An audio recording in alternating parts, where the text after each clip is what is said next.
few years ago, I went through a heartbreak that completely broke me. It was that heavy, exhausting kind of pain that follows you everywhere. You wake up with it, you go to sleep with it, and literally every song on the radio feels like a personal attack. Anybody saying anything, I felt that they're talking about it. They're pointing the finger, they're saying things. It's quite painful. It was something which I cherished, I dreamt for years, that shattered. I was not looking for a deep spiritual vision back then. I just wanted the pain to stop. I sat down with Baba, unloaded everything. The betrayal, the loneliness, the messiness of it. I thought maybe he will give me the comforting words, expectations, that everything will happen, right? Everything will become okay. Instead, he looked at me and said, "You're not suffering because they left. You're suffering because they are gone, and you refuse to let them go." It hit you. It actually hit you. You felt as if things are not working the way it should be working. It felt very cold. It also felt very cruel kind of thing for that particular moment of time.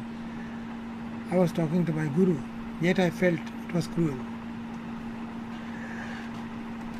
I felt that he could not understand it. He does not get it.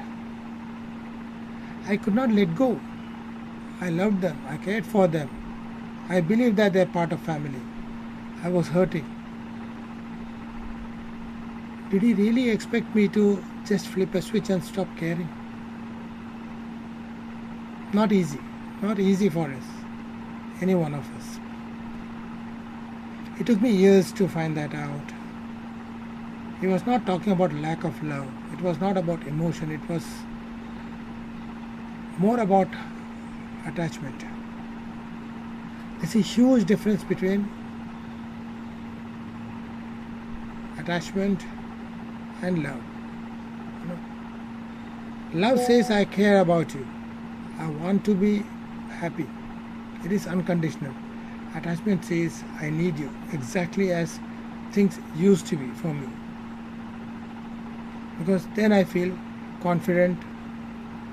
Okay, that is conditional.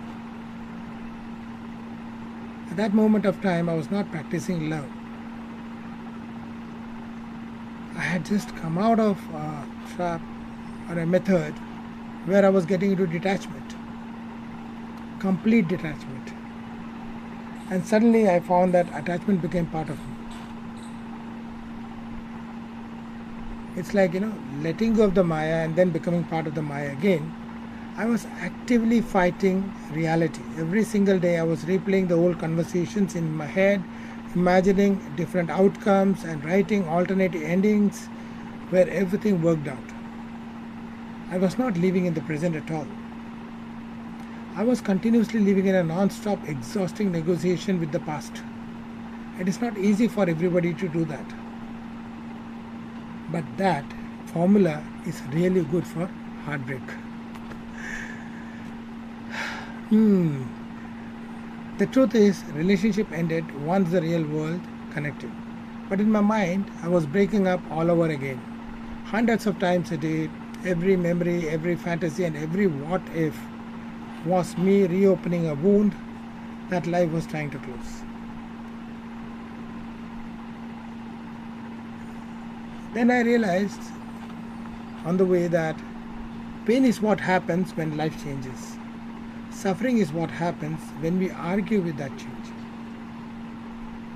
So life changes, it gives you an opportunity. That's a pain, which is natural. Then life changes, and if you fight it, you are going to suffer for it. This is what happens to most of us. We ask, why did this happen to me? The only question that actually matters is, what do I do now? Baba never told me to stop caring or skip the grieving process. He was just challenging the belief that I needed the past to change before I could start healing myself and healing others. It was not about relationship. Healing doesn't start when you finally fix a past event. It starts the exact moment you start demanding a better yesterday and start building a better tomorrow. So this rule applies to everything in life. We put ourselves through the same torture we hold on to. A career path that no longer works with us, a business venture that failed, an old version of ourselves that we have outgrown. The door to peace is usually locked from inside. This is the simplest understanding one should have.